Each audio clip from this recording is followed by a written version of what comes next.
शुभेंदु अधिकारी ने राज्य सरकार कर्मचारियों के डीए को लेकर ममता सरकार पर जमकर बोला हमला। सोमवार को विधानसभा में निलंबित होने के बाद मंगलवार को विधानसभा के बाहर आए शुभेंदु अधिकारी ने राज्य सरकारी कर्मचारियों के डीए को लेकर ममता सरकार पर जमकर हमला बोला। उन्होंने कहा कि कर्मचारियों का 35% डीए बाकी है।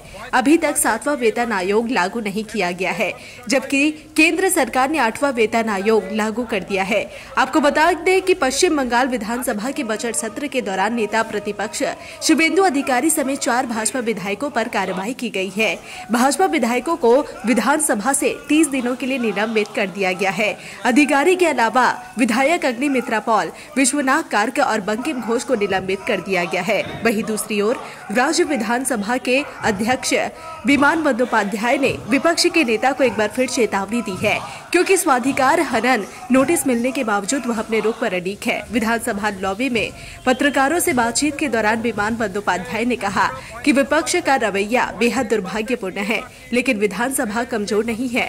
उन्होंने स्पष्ट किया कि अगर कोई बाहर विधानसभा की कार्यवाही की आलोचना करता है तो सदन के पास आवश्यक कदम उठाने का अधिकार है।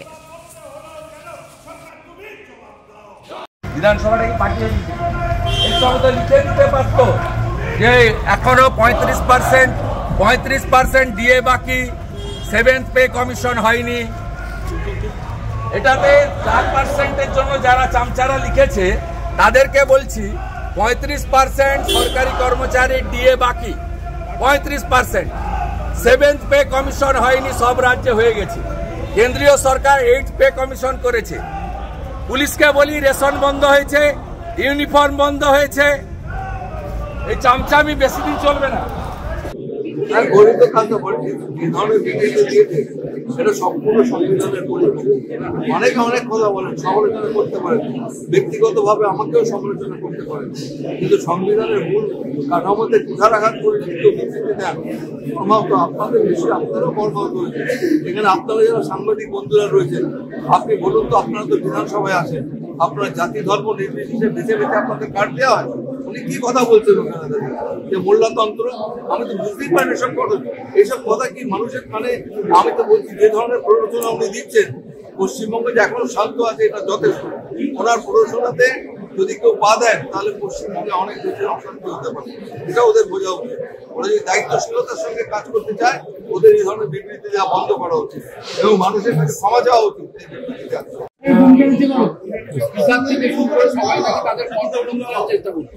বিধানসভায় সবাই বক্তব্য রাখেন। বিধানসভাতে আপনারা গতকাল অনেকেই ছিলেন, আমাদের বিরোধী দলের যারা সদস্য তারা বক্তব্য রেখেছেন, তাদের কথা মন খুলে বলেছেন। সরকারি কাজকর্মের সমালোচনা হয়েছে। আমি তো সবসময় বলি বিধানসভাতে আসুন, সরকারি কাজের যদি রকম দুর্বলতা থাকে, যদি সমালোচনা করতে হয় বিধানসভায় করুন। মন্ত্রীরা থাকবেন, তারা নিজেদের সংযত করতে পারেন, এটা হওয়া দরকার। মাননীয় মুখ্যমন্ত্রী প্রথম দিন বলেছেন, আমি বারবার বলেছি যে ফ্লোর বিলংস টু অপোজিশন, এবং সেই পরম্পরাটা বজায় রেখে আমরা তাদের 50% সময় সব আলোচনা করি। আজকেও 4 ঘন্টার আলোচনায় তাদের 2 ঘন্টার সময় তাদের জন্য বরাদ্দ করেছে। তারা আসবে কি আসবে না তাদের ব্যাপার, কিন্তু আমরা আমাদের দৃষ্টিভঙ্গি খুব পরিষ্কার। আপনারা সাংবাদিক বন্ধুরা এখানে রয়েছেন, যখন কোশ্চেন আওয়ার হয় আপনারা দেখবেন 65% প্রশ্ন আমরা বিরোধীদের করতে সুযোগ দিই। যেন তারা প্রশ্ন করুক, আমাদের মন্ত্রীরা তারা শান্তি দিয়েছিলেন, সেটাও সবার জানার দরকার।